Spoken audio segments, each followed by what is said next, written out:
Indeks harga saham gabungan sempat anjlok 7% pada pukul 11.50 waktu Indonesia Barat. IHSG turun ke level 6.084. Ini adalah kali pertama trading halt sejak pandemi COVID-19.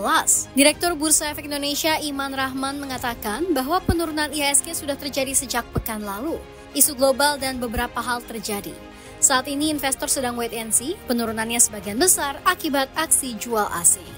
Sementara itu sejumlah analis membeberkan koreksi dalam IHSG ini terjadi karena derasnya aksi jual yang mencerminkan panic selling dari para investor.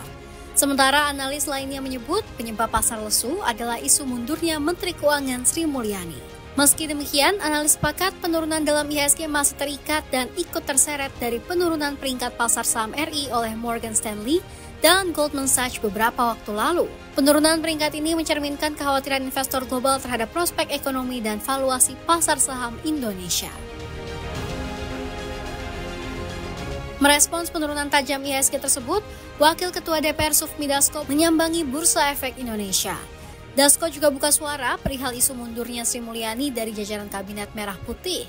Namun hal itu ditepis oleh Dasko. Ia juga menambahkan bahwa para investor tak perlu panik. Kini, IHSG berhasil memangkas koreksi pada awal perdagangan sesi 2, meski masih berada di zona merah, IHSG bergerak rebound dari penutupan perdagangan sesi pertama. IHSG ditutup di level 6.223, melemah 3,84%.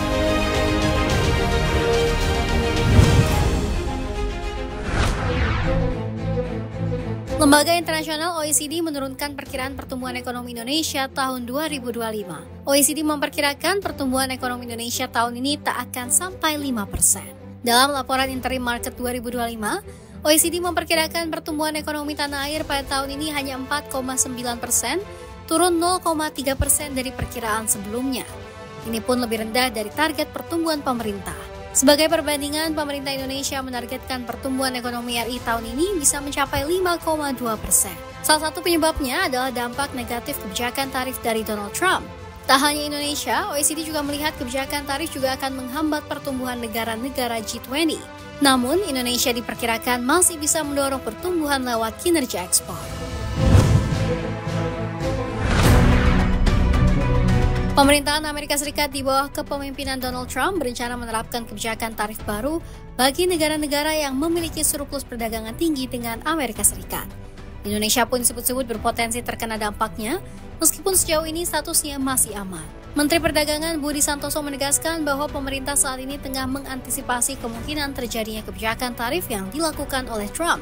Budi pun menyampaikan Indonesia tercatat sebagai negara penyumbang defisit perdagangan ke-15 bagi AS. Berdasarkan data yang dihimpunnya, surplus perdagangan Indonesia terhadap AS mencapai 14,3 miliar dolar Amerika Serikat. Meski demikian, dia masih belum bisa memastikan apakah Indonesia benar-benar akan dikenakan tarif tambahan oleh Amerika Serikat.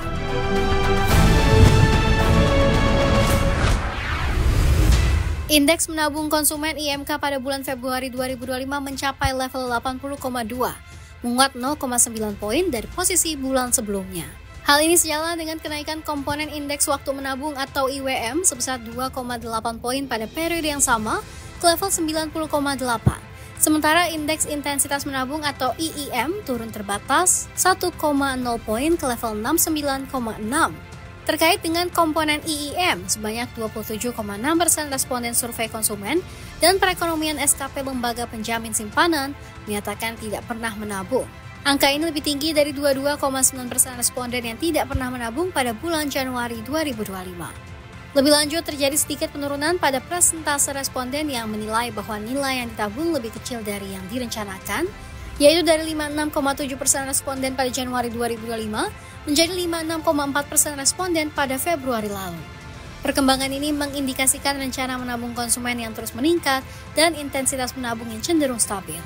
Adapun konsumen mengalokasikan sebagian pendapatannya untuk berbelanja menyambut bulan puasa dan Idul Fitri.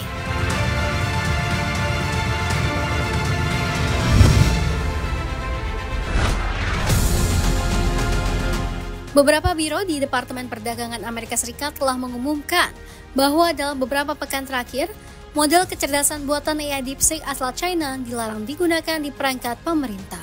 Dalam pesan tersebut, pegawai juga diinstruksikan secara tegas untuk tidak mengunduh, melihat, atau mengakses aplikasi desktop atau situs web yang terkait dengan DeepSeek. Departemen Perdagangan AS belum memberikan komentar resmi terkait kebijakan ini.